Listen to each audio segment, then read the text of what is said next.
Exercise 7.2 ये एक लंबा चैप्टर है, इसे हम लोग दो पार्ट में देखेंगे। एक पहला पार्ट है, इसके बाद दूसरा पार्ट आएगा। इसमें कोशिश करूँगा कि क्वेश्चन नंबर 17 तक आप लोग का क्लियर हो जाए। ये क्वेश्चन बनाते समय आपको ध्यान देना होता है। ऐसे क्वेश्चन को इस तरह से आपको दोनों में से किसी एक पार्ट को मान लेना है, किसी एक को मानना है कि दूसरा अपने आप आ जाए। तो 2x को मानने पे 1 + x² आए, ऐसा तो हो नहीं सकता है। हाँ, 1 + x² को मानने पर 2x आ सकता है। ये बड़ा है, ये छोटा है, तो बड़े को छोटा किया जा सकता है, छोटे को बड़ा नहीं किया जा सकता है। तो मैं यहाँ पे एक चीज़ करता हूँ, 1 + x² को z मान लेता हूँ।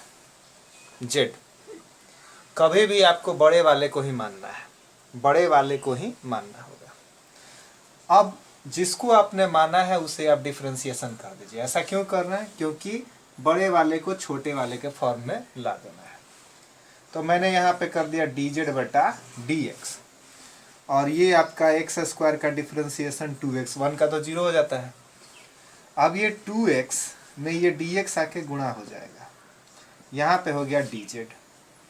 तो x dx बराबर dz/2। तो सॉरी, इतना ही रहने दीजिए। 2x dx बराबर में कितना हो गया है? dz। कोई दिक्कत? तो मैंने यहाँ पर क्वेश्चन में देखा कि जो बड़ा वाला पार्ट है उसे मैं z मान लेता हूँ, और z मान के उसका डिफरेंशिएशन कर देते हैं। तो 2x यहाँ पे हो गया आपका dz/dx। फिर डिफरेंशिएशन करने के बाद से dx इसमें आके मल्टीप्लाई होगा 2x dx। अब क्वेश्चन पर चलिए। यहाँ क्वेश्चन पर देखिए, ऊपर दिया हुआ है 2x dx, जिसको आपने क्या मान लिया है? dz। 2x dx को आपने क्या मान लिया है? dz। और 1 + x² को क्या माने थे? z। Integration of dz/z equal to में हो जाएगा आपका log z। log z, z का मतलब क्या है? 1 + x² प्लस में c, और ये आपका आंसर हो गया। यानी इस क्वेश्चन में आपको करना क्या है? बोल रहा है कि integrate the functions in exercises 1 to 37। Integrate करना है। तो इंटीग्रेट करते समय सबसे पहले हमको ये करना होगा कि जो बड़ा वाला है उसे छोटे वाले फॉर्म में ला देना है। उसके लिए हम बड़े वाले को z मान लेंगे, t मान लेंगे, जो मानना है उसको मान लीजिए। बहुत सारी किताबों में t माना रहता है, बहुत सारे में z माना रहता है, जो भी उसे मान लेंगे। फिर उसका डिफरेंशिएशन कर लेते हैं। डिफरेंशिएशन करने के बाद से देखते हैं कि दूसरे वाले का मान के बराबर कोई ना कोई वैल्यू आ गया। दूसरे वाले मान के बराबर कोई ना कोई वैल्यू आ गया। जो वैल्यू आता है उसको वहाँ पे रख देते हैं, और उसके बाद उसे डिफरेंशिएट कर देते हैं, इंटीग्रेट कर देते हैं। इंटीग्रेशन के बाद जो आया वही आंसर हो जाएगा। स्क्रीनशॉट लेना।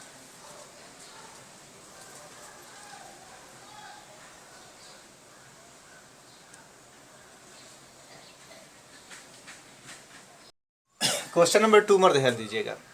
2 नंबर में क्या दिया हुआ है?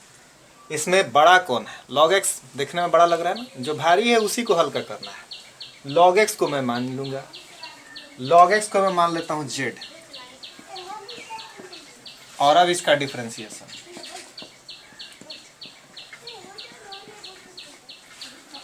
फिर dx इसमें मल्टीप्लाई होगा बराबर में dz। यहाँ तक करने के बाद आप देखिए dx/x के लिए हम dz लिख सकते हैं। तो क्वेश्चन में dx/x के लिए मैंने लिख दिया dz, और log x बराबर आपने क्या माना था? z। तो जब उसका स्क्वायर है तो आप लिखिएगा z²। log x के लिए z है, आपने लिख दिया z², और ये dx/x के लिए आपने लिख दिया dz। अब देखिएगा यहाँ पे z² dz के लिए हम लिख देंगे z⁻3/3। क्यों? क्योंकि इंटीग्रेशन ऑफ x⁻n का फॉर्मूला होता है, और प्लस में c। z आपने माना किसको है? log x को। यहाँ पे पावर 3 है, आप पावर 3 कर दीजिए, बटा में हो गया 3 प्लस में c, तो log x बटा 3 का पावर 3 प्लस में c। बस log x को z मान लेंगे, डिफ्रेंशिएट करेंगे, 1/x आया, dx इसमें मल्टीप्लाई हुआ तो dx बटा x का वैल्यू आ गया dz, dx बटा x का वैल्यू आ गया dz। तो मैंने इस जगह पे लिख दिया dz, इतना के लिए मैंने कुछ न कुछ रख दिया, इतना के लिए मैंने रख दिया dz। और फिर log x को जिसको z माने थे उसके लिए मैंने लिख दिया z स्क्वायर।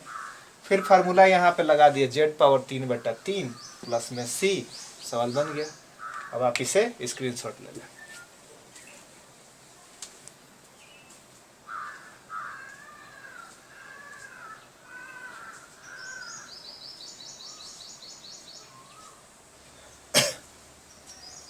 तीसरा क्वेश्चन आपका है 1/x plus x log x dx, dx को इसके साथ मल्टीप्लाई कर देंगे, dx हो गया, यहाँ x कॉमन ले लेंगे, 1 प्लस log x। अब आ गया बारी मानने का, किसे माना जाए, तो 1 प्लस log x को मानेंगे, 1 प्लस log x बराबर z। 1 का डिफरेंशिएशन क्या होता है, 0, नहीं लिखेंगे। log x का डिफरेंशिएशन होता है 1/x, लिख देते हैं। z का डिफरेंशिएशन होता है dz बटा dx, dx इधर आके मल्टीप्लाई हो जाएगा, dx बटा x बराबर में कितना, dz। अब देखिए dx बटा x के लिए हम क्या लिख सकते हैं, dz। तो सवाल में से तो इतना पार्ट खत्म हो गया, खाली हो गया। dx बटा x के लिए लिख दिया मैंने dz, और 1 प्लस log x के लिए क्या लिखना है, z। dz बटा z का formula log z plus c, z आपने माना किसको, 1 प्लस log x को, और प्लस में क्या लिख दोगे, c। हो गया आंसर। थर्ड भी आप लोग स्क्रीनशॉट लेना।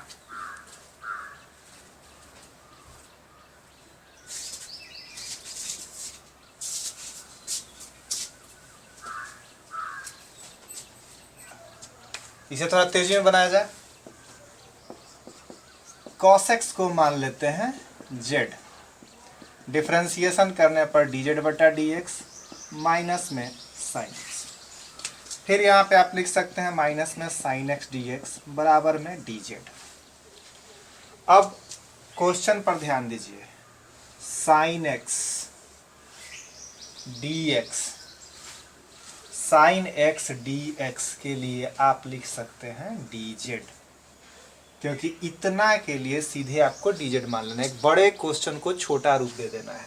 sin x dx के लिए आपने लिख दिया dz, sin cos x को आपने क्या माना है, z, सब z के फॉर्म में आ गया, sin z dz फार्मूला लग जाएगा। लेकिन उसके पहले एक चीज़ यहाँ पे देखना है कि ये मेरा मान माइनस में आया है, ऊपर कहीं माइनस है नहीं, तो सवाल में भी मैं यहाँ बाहर माइनस कॉमन ले लूँगा, कॉमन नहीं ले लूँगा बल्कि -1 कोफिशिएंट है, -1 से गुना कर दूँगा।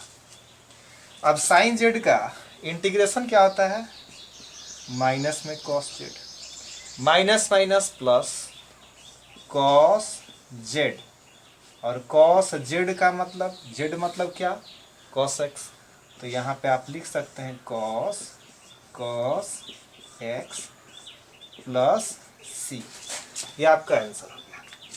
यानी यहाँ पे एक छोटे से चीज cos x को मैंने माना, मानने के बाद से डिफ्रेंशिएशन किया तो इतना का वैल्यू छोटा सा आ गया dz, और फिर यहाँ पे cos x के लिए मैंने z रख दिया, सवाल सॉल्व किया, इतना आंसर आ गया।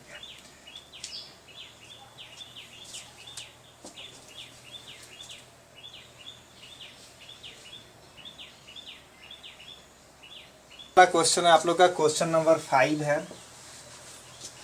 क्वेश्चन नंबर 5 को मैं इस फॉर्म में लिख देता हूं, ठीक है।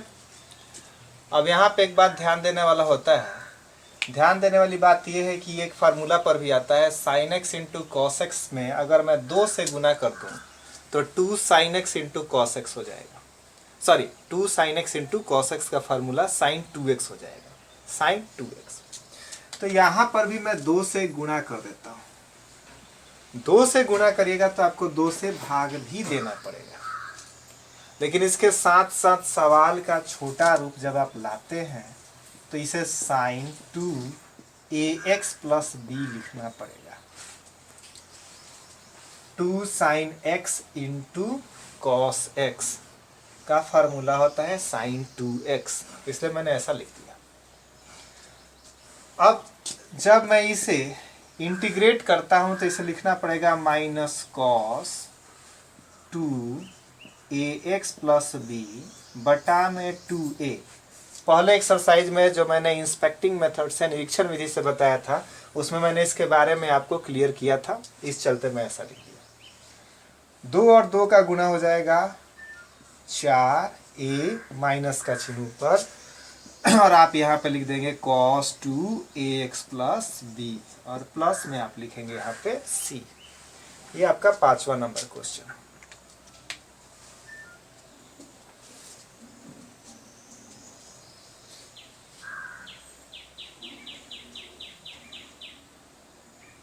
Question number 6। इस क्वेश्चन में आपको कुछ भी नहीं करना है, जैसे और सब जगह पे x प्लस बी था तो आप z मान रहे थे, यहाँ अंडर रूट है आप इसको z स्क्वायर मान लीजिएगा, क्यूबिक रूट रहेगा z पावर 3 मान लीजिएगा, जितना रहता है उतना मान लेते हैं। ऐसे आप बिना स्क्वायर और क्यूब माने भी बना सकते हैं, लेकिन मैं z स्क्वायर z क्यूब ऐसे इसलिए बताता हूँ ताकि आपका एक लाइन में सवाल बन जाए। वैसे बीच में जाके आपको वैल्यू देना पड़ता है, बच्चे ज़्यादा कन्फ्यूज हो जाते हैं, तो इसे सीधे मैं z स्क्वायर मान के बनाऊँगा। यहाँ पे मैं सीधे लिखता हूँ ax प्लस बी बराबर में z स्क्वायर करने के बाद से यहाँ पे आपका आ जाएगा 2z dz बटा dx और यहाँ पे आपका हो गया a। अब आप इसको लिख सकते हैं a dx बराबर में 2z dz हो गया। अब देखिए dx के लिए आपको लिखना हो पड़ेगा यहाँ पे इतना। चलिए अब क्वेश्चन पर ध्यान दिया जाए। क्वेश्चन तो यही है ना, under root x plus B. तो ax प्लस बी बराबर जब z स्क्वायर है, ax प्लस बी बराबर z स्क्वायर है, तो under root x plus B के लिए सिर्फ और सिर्फ आपको लिखना होगा z, और dx के लिए आपने इतना बड़ा वैल्यू निकाला है 2z dz बटा में a। ये 2 कोफिशिएंट है, a कोफिशिएंट है, तो आप यहाँ पे 2a बटा में कॉमन कर सकते हैं। z का गुना z स्क्वायर और dz। अब जब इसे इंटीग्रेट करोगे तो z पावर 3 बटा 3 प्लस में से, तो 2/3a। z का वैल्यू क्या है, under root ax plus B. Under root का मतलब होता है 1/2 पावर में, और उसमें 3 से गुणा, क्योंकि यहाँ पे पावर 3 है। तो आपका आंसर आ जाएगा 2/3a ax प्लस बी 3/2। यहाँ पे अगर किसी बच्चे को समझ में नहीं आया तो ध्यान दीजिएगा, under root x plus b लिखता मैं z के लिए, under root x plus b का power 3, under root x plus b का पावर 3। रूट हटाने के लिए पावर में 1/2, और 1/2 जब 3 से गुना हो जाएगा तो 3/2, इसलिए मैंने ऐसा लिखा, और प्लस में c यहाँ पे लिख देंगे। यहाँ पे x प्लस 2 को z स्क्वायर मानता हूँ। z स्क्वायर क्यों, क्योंकि ये रूट में है। इसी समय यहाँ पर मैं एक x का वैल्यू भी निकाल लेता हूँ, z स्क्वायर माइनस 2, ठीक। और ये इसका डिफ्रेंसिएशन करने पर इसका 2z dz आएगा बटा में dx, और यहाँ पे आ जाएगा 1 dx, इसमें आके मल्टीप्लाई होगा, आपका हो जाएगा 2z dz हो जाएगा। देखिए dx का वैल्यू निकल गया 2z dz, इसका आपने मान लिया है z स्क्वायर, और इसका आपके पास आ गया z स्क्वायर माइनस 2। जब सारा वैल्यू आ ही गया है तो वैल्यू को पुट कर देते हैं। x के लिए z स्क्वायर माइनस 2, इसके लिए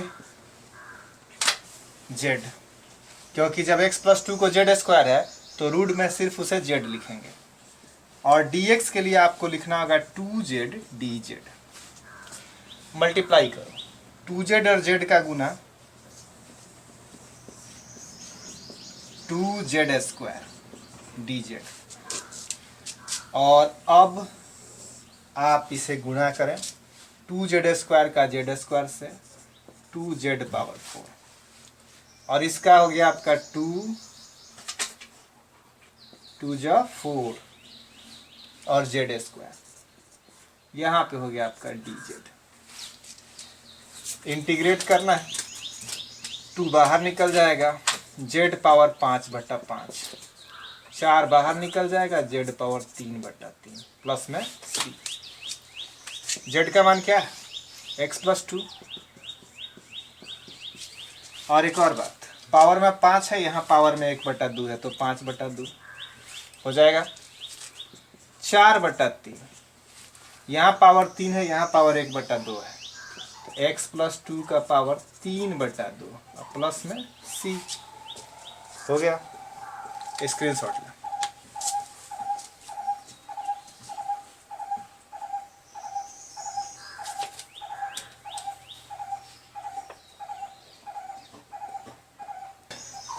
क्वेश्चन नंबर 9। क्वेश्चन नंबर 8 आपके लिए छोड़ दिया गया है क्योंकि वो 7 से ही मिलता जुलता है, उसे आप लोग खुद बनाइएगा, नहीं बनेगा तो हमसे पूछिएगा। कमेंट बॉक्स में लिख दीजिएगा कि सर 8 नंबर नहीं बना, बता देंगे। क्वेश्चन नंबर 9 देख लीजिए। यहाँ पर x² + x + 1 = z²। डिफ्रेंसिएशन याद है 2z dz/dx। यहाँ पे 2x + 1, ये dx इसके साथ आके गुणा हो जाएगा। लेकिन एक बात देखिए, ऐसा करने से मुझे कोई फायदा नहीं हुआ क्योंकि मुझे लाना है 4x + 2 और यहाँ पे आ रहा है 2x + 1। तो एक बात तो ध्यान आ सकता है ना कि दोनों तरफ 2 से गुणा कर देते हैं।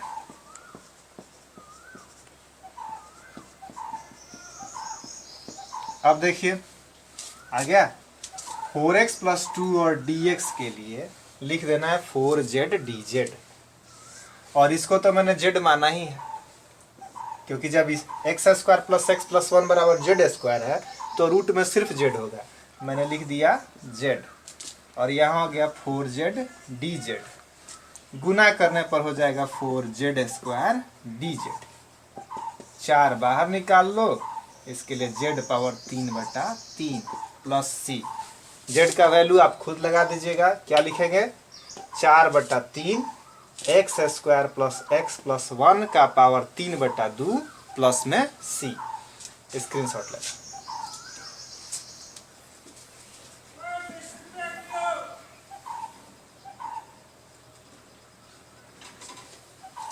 क्वेश्चन नंबर 10, थोड़ा सा इसे चेंज करते हैं। अब इसे यहाँ पे √x कॉमन ले लेते हैं, √x - 1। और अब √x - 1 को मान लेते हैं z। फिर dz/dx 1/2 √x, तो 1/√x = आपको कितना मिल गया? dx तो इधर आके गुना हो जाएगा और ये हो जाएगा 2dz। 2 का गुना dz के साथ, dx 1 के साथ, dx/√x। तो dx/√x के लिए आप 2dz लिख सकते हैं। तो आपने देखा कि इतने पार्ट के लिए आपको मिल गया एक चीज 2dz और नीचे वाले पार्ट के लिए आपको मिल गया z। 2 निकल गया बाहर, dz/z के लिए log z और z का वैल्यू आपने माना क्या है? √x - 1 प्लस में c। ये हो गया आपका question number 10।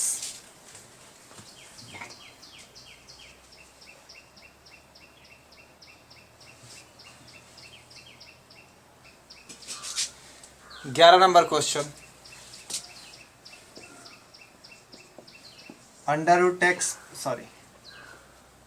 + 4 z², 2z dz/dx 1, dx = 2z dz। dx का मान निकल गया, इसका मान निकल गया, x का मान x = z² माइनस में 4। वैल्यूज पुट कर दीजिए। x dx के लिए 2z dz, सॉरी ये x dx के लिए नहीं बल्कि x के लिए x के लिए जेड स्क्वायर माइनस 4 और dx के लिए 2z dz बटा में हो गया इसके लिए z से z कैंसिल।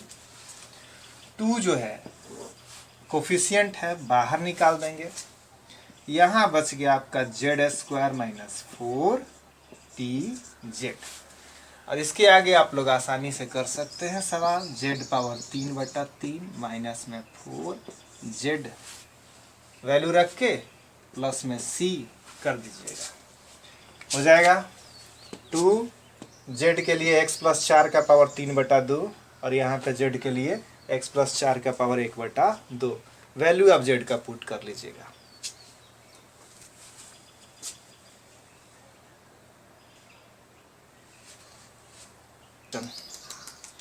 अगले क्वेश्चन में दिया हुआ है x का पावर 3 माइनस 1 का पावर 1/3 है। मैंने पहले ही बताया था पावर 1/2 रहता है तो जेड स्क्वायर मानते हैं, पावर 1/3 है तो जेड का पावर 3 मान लेंगे, पावर 1/4 रहता तो जेड का पावर 4, पावर 1/5 रहता तो जेड का पावर 5। इससे फायदा ये हुआ कि 3z स्क्वायर dz बटा dx बराबर में यहाँ पे हो गया 3x स्क्वायर और आप इसे लिख सकते हैं 3x स्क्वायर dx बराबर में 3z स्क्वायर dz, यानी x स्क्वायर dx बराबर में z स्क्वायर dz। और यहाँ से आपको मिल जाएगा x पावर 3 का वैल्यू z पावर 3 प्लस 1। हो गया।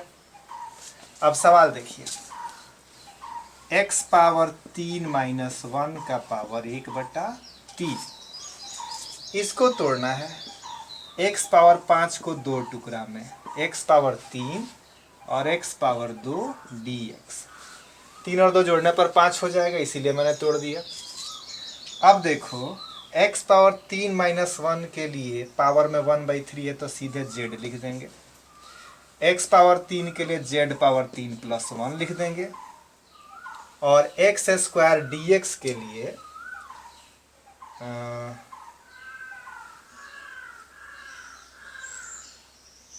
x स्क्वायर dx के लिए z स्क्वायर dz लिख देंगे। हो गया। z स्क्वायर और z का गुना z पावर 3 और z पावर 3 जब इस z पावर 3 से गुना होगा तो z पावर 6, z स्क्वायर और z पावर 3 हो गया, z पावर 3 का z पावर 3 से गुना तो z पावर 6 और z पावर 3 का 1 से गुना होगा तो z पावर 3 dz। सॉल्व करके देखो, z power 7/7, z power 4/4 plus में c। अब यहाँ पे आप लिख सकते हैं 1/7, z का मान है x का पावर 3 माइनस 1 7/3, 3 क्यों बटा में, क्योंकि पावर में 1/3 है। फिर प्लस x का पावर 1/4 बाहर कर दो, x पावर 3 माइनस 1 4/3 प्लस में c। ये वैल्यू आप खुद से भी रख सकते थे, x का power 3 minus 1 power 7/3, x power 3 minus 1 power 4/3, बटा में 3 इसलिए क्योंकि यहाँ पावर में 1/3 है।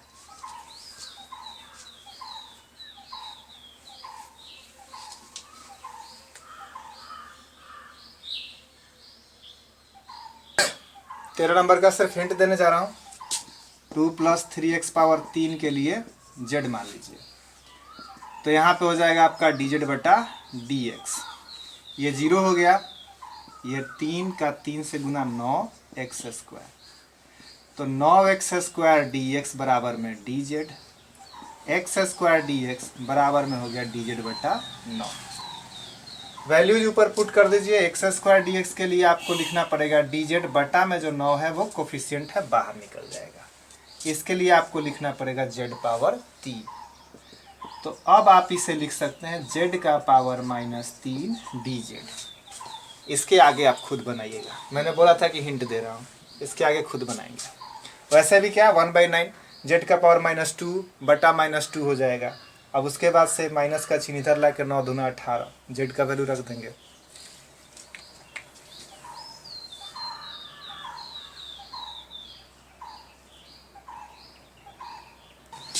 इस क्वेश्चन में log x बराबर z, यहाँ पे आपका हो जाएगा डी जेड बटा डी एक्स बराबर में 1/x। तो डी एक्स बटा एक्स बराबर में हो गया आपका डी जेड। अब देखिए डी एक्स बटा एक्स के लिए मैंने लिख दिया डी जेड, लॉग एक्स के लिए मैंने लिख दिया जेड का पावर m, ऊपर आएगा तो जेड का power minus m D Z. तो आपको फार्मूला याद है, जेड का पावर माइनस m प्लस 1 बटा में माइनस m प्लस 1 प्लस में c, 1 minus m 1 minus m plus में c। m आपने किसको माना है, z आपने किसको माना है, log x को। log x का पावर 1 माइनस m बटा में 1 माइनस m प्लस में c। हो गया आंसर।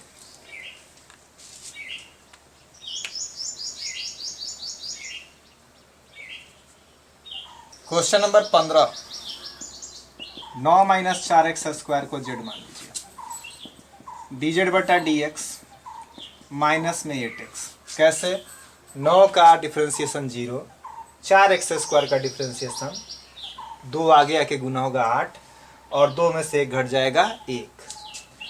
अब यहाँ पे आप लिख सकते हैं माइनस 8x डी एक्स बराबर में डी जेड, साथ साथ ये भी लिख सकते हैं x डी एक्स बराबर डी जेड बटा 8।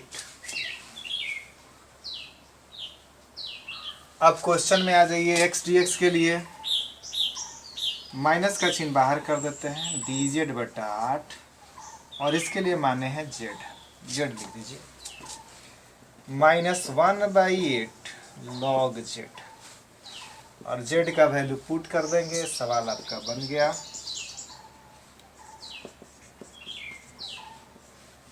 प्लस में सी।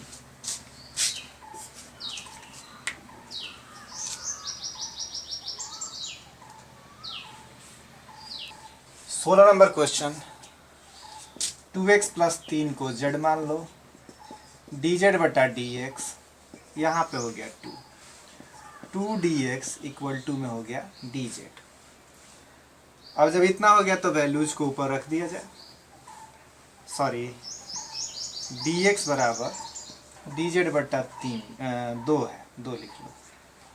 अब यहाँ पे लिख सकते हैं आप, क्वेश्चन जो है मेरा ऐसे है, तो e का पावर 2x प्लस 3 के लिए मैं लिख दूंगा e का पावर z, dx के लिए लिख देंगे dz और ये कोफिशिएंट है 1/2 बाहर निकल गया। 1/2 e का पावर x का फार्मूला e का पावर x होता है, तो इसीलिए e पावर z के लिए e पावर z। अब वैल्यू रख दीजिए, z का मतलब है 2x प्लस 3 प्लस में c। हो गया आंसर। लास्ट आज का देखिए, एक्सरसाइज थोड़ा ऐसा है कि इसमें बहुत सारे बच्चों को कन्फ्यूजन होता है, बार बार बनाने पर ही ये समझ में आता है किसको मानना है। अगर ये बात आप समझ गए तो उसके बाद आपको कोई दिक्कत नहीं है, एक को मान लीजिए, दूसरा वैल्यू अपने आप आ जाएगा। जैसे इसमें एक्स स्क्वायर को मानेंगे, क्यों एक्स स्क्वायर को मानेंगे, क्योंकि एक्स स्क्वायर को मानेंगे तो ही ऊपर वाले का वैल्यू आएगा। ई का पावर एक्स स्क्वायर को मान लेंगे तो उससे रिलेटेड एक्स आएगा नहीं, तो यहाँ पर मैंने एक्स स्क्वायर को माना, जेड डिफ्रेंसिएशन करने पर डी जेड बटा डी एक्स, यहाँ आ गया 2x, तो x में dx आके गुना होगा और dz में बटा 2। तो ये जो सवाल मैं ऐसे लिखता हूँ, तो यहाँ पे x dx का तो वैल्यू आ गया, तो किसका वैल्यू रखने पर, किसको मानने पर वैल्यू आएगा, ये बात देखना होता है और तभी आपका सवाल बनेगा। 2-4 बार प्रैक्टिस करने पे ये क्वेश्चन बन जाता है। तो यहाँ पे मैंने लिख दिया dz, ये बटा में 2 है, बाहर निकाल दिए।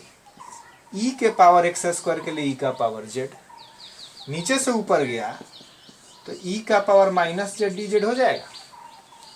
और अब आप इसको अगर तोड़ते हैं तो माइनस में 1/2 e का पावर माइनस जेड। अब इसे आप फिर लिख सकते हैं माइनस 1/2 बटा में 1 का power e power Z, sorry 1 बटा e का पावर जेड प्लस में c। मल्टीप्लाई कर लो, -1 2 e का पावर z मतलब एक्स स्क्वायर प्लस में c। ये हो गया आपका एक्सरसाइज। आज का जितना मैंने बताना था 17 हो गया। ज़्यादा क्वेश्चन इसमें, बाप रे, 22 क्वेश्चन और है, इतना ही आज रहने दिया जाए।